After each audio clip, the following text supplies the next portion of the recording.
আসসালামু আলাইকুম। সকলকে স্বাগতম জানাই সাদ এগ্রো মিডিয়া ইউটিউব চ্যানেলে। ভাইয়েরা আমার, আপনারা জানেন আমার এই চ্যানেলে ইতিপূর্বে আমি দুইটা ভিডিও দিয়েছি যে খড় খের কেমনে আপনারা ভেড়াকে খাওয়াবেন। ভাইয়েরা আমার, আমি আজকে এখন যে ভিডিওটা আপনাদের সামনে নিয়ে হাজির হয়েছি, এটাও খড় সম্বন্ধে, ভেড়াকে খড় খাওয়ানোর সম্বন্ধে। তো খড় যদি আপনারা খড় যে খাওয়াবেন, এটা খড়টা যদি শক্ত হয়, অনেক সময় দেখবেন আপনারা ফসল কাটছেন, এতে দেখবেন বলে অনেক সময় অনেক ক্ষেতের অনেক জমির খড় বা অনেক ধান এরকম আছে যে ধানের খড়টা আপনার শক্ত।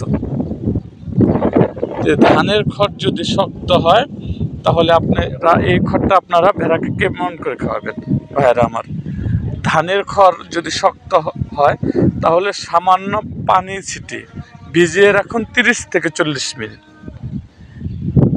এতে খাওয়ার সময় ছাগলের গলায় আটকে যাবে না। ভাইয়েরা আমার, আপনারা যে খড়টা শক্ত, যে ধানের খড়টা শক্ত, ওই খড়টা আপনারা 30 থেকে 40 মিনিট ভিজিয়ে রাখুন।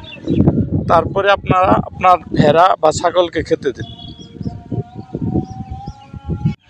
এতে আপনার ভেড়ার ছাগল কি আটটিবে না, এতে খাওয়ার সময় আটটিবে না। এমনকি আপনারা যদি এমনিও দেন, যে না ভিজিয়েও দেন, তাহলে ভেড়া এবং ছাগল খাবে। তারপরে আপনারা একটু ভিজিয়ে দেবেন, তাহলে ভেড়া বা ছাগলগুলো সহজেই আপনার এই খড়গুলো খেতে পারবে।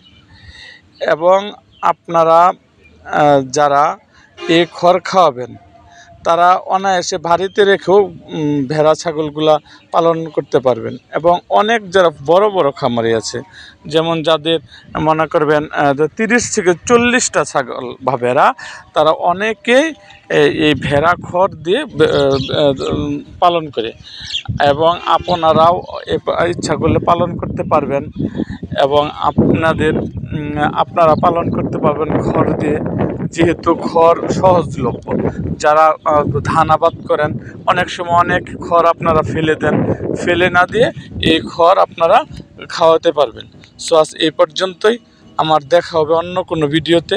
তার আগে যারা আমার সাদ এগ্রো মিডিয়া ইউটিউব চ্যানেলটিকে যারা সাবস্ক্রাইব করেন নাই, তারা অবশ্যই আমার সাদ এগ্রো মিডিয়া ইউটিউব চ্যানেলটিকে সাবস্ক্রাইব করুন এবং পাশে থাকা বেল আইকনটি বাজিয়ে দিন। এবং যারা অলরেডি সাবস্ক্রাইব করেছেন, তাদেরকে অসংখ্য অসংখ্য ধন্যবাদ।